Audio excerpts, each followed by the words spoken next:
कश्मीर में तनाव की वजह से 3 दिनों से रुकी अमरनाथ यात्रा फिर से शुरू हो गई है। आतंकी बुरहान वानी के एनकाउंटर के बाद पिछले 3 दिनों से कश्मीर घाटी में तनाव फैला था। तनाव की वजह से बालटाल और पहलगाम कैंप में हजारों यात्री फंसे हुए थे, लेकिन आज सुबह बेस कैंप से 25,000 श्रद्धालुओं ने जवाहर टनल क्रॉस किया। शिवलिंग दर्शन के लिए हवाई सेवा भी शुरू हो गई है।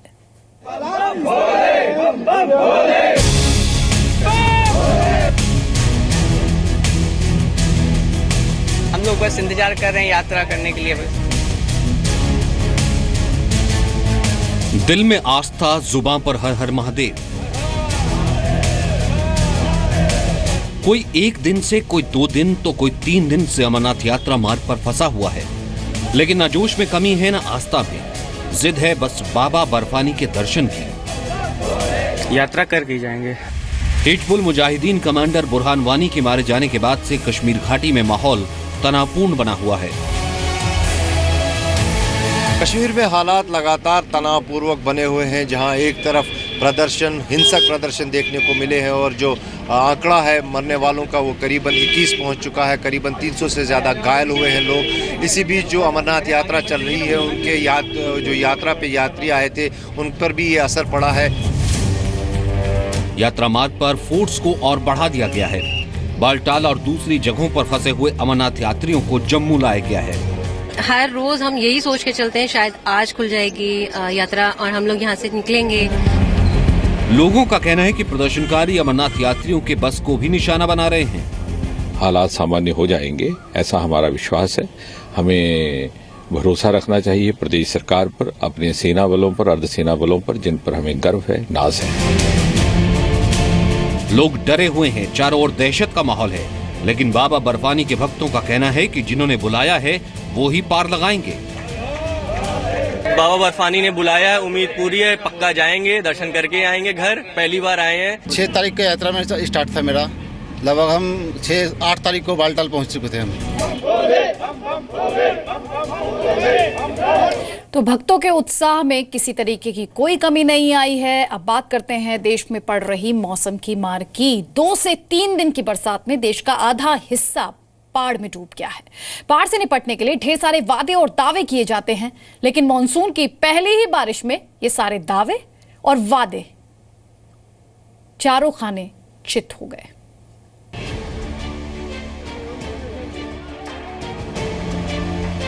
अभी बारिश शुरू ही हुई है और अभी से त्राही त्राही मच गई है। कहीं सड़क पानी में डूब गई, कहीं घरों में पानी भर गया। खेत हो, खलिहान हो या फिर गांव या कस्बा, सब पानी में डूबे हुए हैं। ये तस्वीर महाराष्ट्र के अमरावती की है। दरियापुर में बाढ़ के बीच कार में फंसे 3 लोगों का रेस्क्यू किया गया। कार सवार अचानक ही बाढ़ में फंस गए थे। स्थानीय प्रशासन ने लोगों की मदद से तीनों को बचा लिया। अमरावती में 3 लोगों को सुरक्षित निकाल लिया गया, लेकिन राजस्थान के 12 में बाढ़ में फंसे एक युवक का किस्मत ने साथ नहीं दिया। घड़ावली नदी में आई बाढ़ में ये युवक फंस गया था। नौजवान को रस्सी के सहारे बचाने की कोशिश की गई, लेकिन तेज बहाव की वजह से अचानक ही युवक के हाथ से रस्सी छूट गई और वो बह गया। युवक का कुछ पता नहीं चल पाया है। मध्य प्रदेश के गुना की इस तस्वीर को देखिए। नदी में आई बाढ़ में फंस गए एक किसान का रेस्क्यू किया जा रहा है, लेकिन बहाव इतना तेज है कि सारी कोशिशें बहाव के साथ ही बहती जा रही हैं। काफी देर तक चली मशक्कत के बाद किसान को सुरक्षित निकाला जा सका। मध्य प्रदेश के ही खरगोन की इस तस्वीर को देखकर सहम उठेंगे। देवली नदी में आई बाढ़ की वजह से बड़वानी मार्ग पानी में डूब चुका है। सड़क पर पानी के तेज बहाव के बीच जान हथेली पर लेकर लोग सड़क को पार करने को मजबूर हैं। एमपी में सबसे ज्यादा बारिश दर्ज की गई है। एमपी के आधे से ज्यादा जिले बाढ़ की चपेट में हैं। शिवपुरी जिले के कोलारस इलाके में बाढ़ का ये हाल देखिए। पंचावली पुल पर 3 फीट से ज्यादा पानी भरा हुआ है। प्रशासन ने हाई अलर्ट जारी किया है। सड़कों पर पानी भर जाने की वजह से सैकड़ों लोग इधर उधर फंस गए हैं। महाराष्ट्र के नासिक की ये तस्वीर देखिए। जहां तक आपकी नजर जा रही है, सब कुछ पानी पानी नजर आ रहा है। गोदावरी नदी उफान पर है। नदी का पानी शहर में भर गया है। गोदावरी तट पर बने मंदिर पूरी तरह से पानी में समा गए हैं। महाराष्ट्र के ही गढ़चिरौली का हाल आपको दिखाते हैं। पानी का बहाव देखकर ही रोंगटे खड़े हो जाते हैं। सड़कों पर पानी भरा है, लोग जान हथेली पर रखकर सड़क पार करने को मजबूर हैं। असम में भी बाढ़ की भयावह तस्वीरें सामने आ चुकी हैं।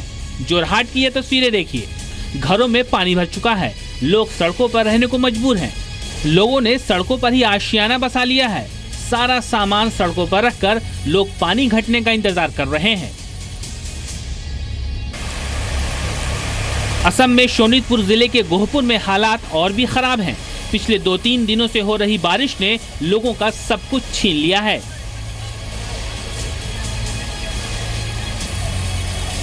उत्तर प्रदेश में भी बाढ़ ने दस्तक दे दी है। हालात से निपटने के लिए प्रशासन पूरी तैयारी का दावा कर रहा है। बुंदेलखंड के ललितपुर में लगातार बारिश से माता टीला डैम खतरे के निशान को पार कर गया है। डैम को बचाने के लिए रविवार को 1,75,000 क्यूसेक लीटर पानी छोड़ा गया है। ब्यूरो रिपोर्ट, ज़ी मीडिया। हमारे देश में क्रिकेट के अलावा बाकी खेलों का क्या हाल है, किसी से छिपा नहीं है। सरकार की उदासीनता से खिलाड़ी किस हालात से गुजर रहे हैं, राजस्थान के राजेश कुमार इसका जीता जागता उदाहरण है। राजेश 2007 शंघाई के स्पेशल ओलंपिक्स में साइकिलिंग के गोल्ड मेडलिस्ट हैं। लेकिन आपको जानकर शायद दुख होगा कि राजेश को परिवार का पेट भरने के लिए मजदूरी करनी पड़ रही है।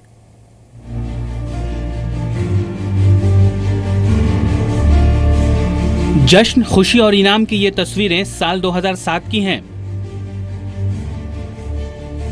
तब राजस्थान के लाल राजेश ने विकलांगता के साथ साथ 164 देशों को मात दे दी थी।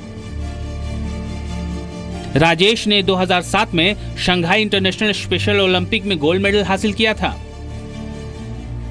लेकिन स्पेशल ओलंपिक में तिरंगे का मान बढ़ाने वाले राजेश आज गरीबी, सरकारी वादा खिलाफी और प्रशासन की बेरुखी से हार गए हैं।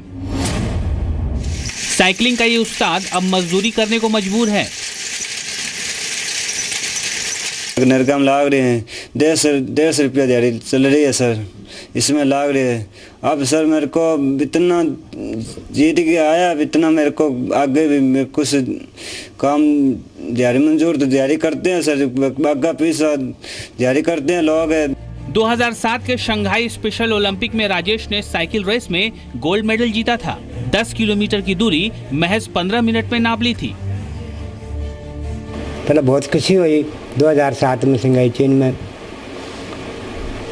तो ये मिलो भी नौकरी मिलेगी, पैसा मिलेगा, ज़मीन मिलेगा, प्लाट मिलेगी।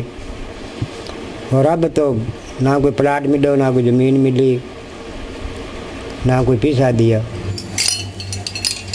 राजेश अब तक 200 से ज्यादा गोल्ड और सिल्वर मेडल जीत चुके हैं। साइकिल पर उनकी रफ्तार का कोई जोड़ नहीं है।